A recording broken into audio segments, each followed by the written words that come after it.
Hey, welcome back. Got a short one for you today. It was my son's birthday. I haven't recorded one in several days because we were getting ready for that, and today we spent the day with him.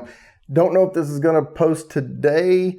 I'll try to get it up before midnight tonight, but it's getting kind of late in the day. But tomorrow, Sunday, today is the 8th, I believe, so tomorrow the 9th, I'm doing a live stream with Malt Muser whiskey reviews, and got a bottle of Elijah Craig barrel. This is a barrel proof, comes in at 127.2 proof, 63.6% by volume. I just happened to pick up batch number B520. I've heard really good things about this. I really like Elijah Craig as a good, inexpensive, basic bourbon that gets you above the watered down stuff and starts getting you into more advanced notes.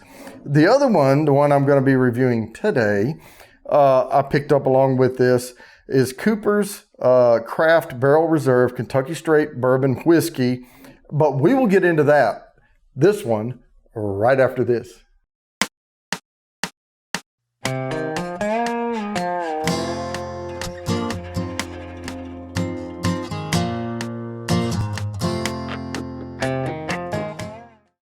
All right. So like I said before the musical intro, we have Cooper's Craft. This is Brown-Forman. Okay. So Brown-Forman, Louisville, Kentucky. I believe it's, Louisville, Kentucky. This is Cooper's Craft. I have to read a little. I normally don't read the fluff and flutter off the back, but there's a reason this is called Cooper's. It says, our chiseled barrels have been handcrafted by our master coopers to deliver a bold and complex Kentucky bourbon that is bottled at 100 proof. Okay, so all of that said, it is 100 proof. It is 50% alcohol by volume. So not quite cask strength or barrel proof.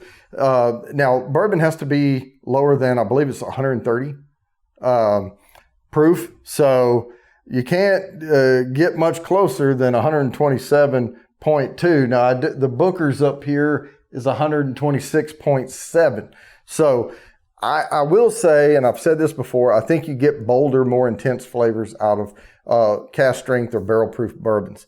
So I'm really looking forward to the Elijah Craig. But today we're focused on the Cooper's Craft Barrel, okay, Reserve. Oh, I didn't break the paper. I did take the plastic off, so you don't have to watch me fight with that. But let's pop this cork. Really good. Real cork, but again, we don't judge from that. Let's pour you a little bit. As always, if you don't, if you have the VR visors, you can just look down and see that bourbon in front of you. If not, you can take your mouse, scroll the screen, or on your phone, you can tilt it. Either way, but I record in VR180 for your viewing pleasure. All right, no alcohol abuse. Get that little drop off there. All right, so higher alcohol content, but again, I do like the barrel strengths, so cask strengths, barrel proofs. So let's see what we have. Let's get a little air in this sucker. I can tell you I like the dark amber. I do like that. It is a really dark amber. So that pleases me. It is Saturday. I did pour a bit more than normal, but I'm not going to drink too much tonight because I'm going to stay clear-headed for tomorrow's live stream with Malt Muser, and I will put a card on here linking to his channel. Please go there, subscribe. The guy has some really good reviews. He is not just bourbon. I'm just bourbon, but he will get into scotch and bourbon and other whiskeys. So if you want more depth of knowledge with, outside just bourbon, go check out Malt Muser whiskey reviews. All right, got the air in there. I'm watching the legs run down. Decent, really decent on this. Kind of running slow, a little fat. I've seen slower and fatter, but this was not an expensive bourbon. I think I paid 30 something bucks for this. Now, prices vary by geographical location, but this is, look at that color. That is really nice. On the nose, I'm getting a little hint of rye, but not a super high rye. Getting a few little wood notes off that. But the little spicy floral is coming through. Maybe a little conical pine. But there is, some vanilla and caramels coming through there as well. Let me get this first sip out of the way. I don't like to give a lot of notes on that.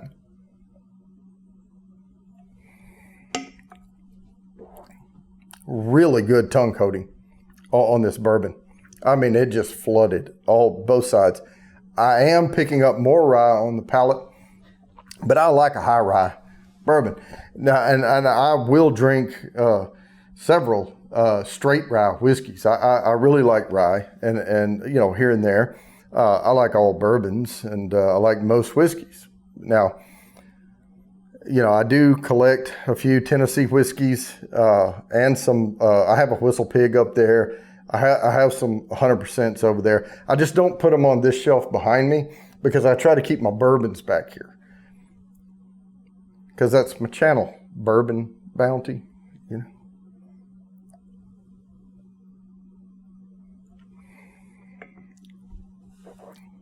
Man, that good little pepper kick right down the center is nice. But there are some deeper notes in this.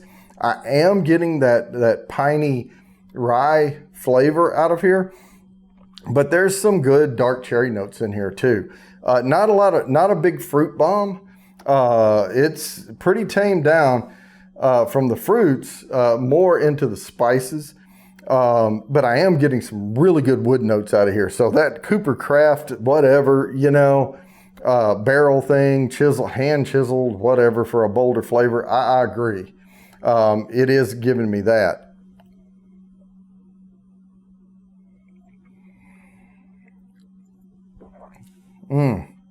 It is drinking well below its alcohol content. Well below it. I'm getting hardly any tongue singe. I mean, if I had to guess, I would have said, instead of 100 proof, I would have had this closer to 90. Maybe 92, but nothing. I wouldn't have gone higher than 92. Now, in the back, I am getting a good finish. Not super intense finish, mostly just the spices back there. I'm not getting the good leather woods, woody notes and things like that go on down. I'm getting a pretty decent warm hug out of this. If I didn't know better, I would say that they're lying. This is not 100 proof, 50%, but hey, I believe them. I just think they've tamed this thing down. They've balanced it so well that it's drinking very smooth. Yeah, you would not guess.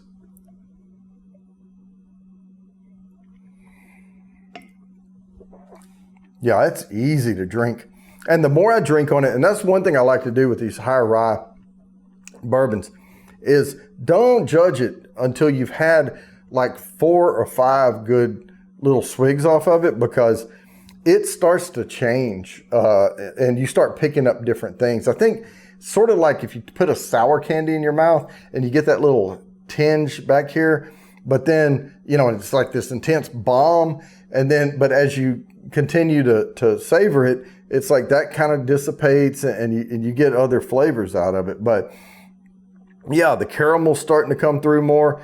I wouldn't call it dark. I mean, I think the color on it, it's not drinking, in my experience, as dark as the color is on it. I would expect some really deep notes out of this. Like I said, though, I was getting a little cherry note out of it. But yeah, caramel, not so much into molasses or anything like that. But the sweetness on this thing is like not there. It's like not. This is spicy, savory bourbon, and I like it.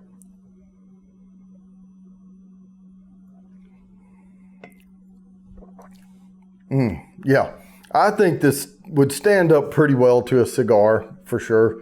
Yeah, I'd smoke one with it.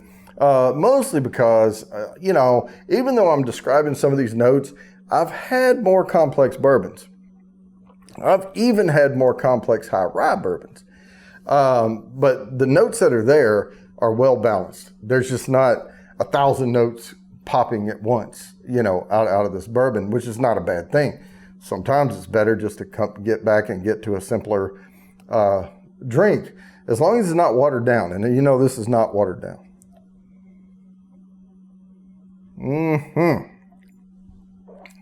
All right. Yeah, so with that, I'm starting to get more of the wood notes on the finish.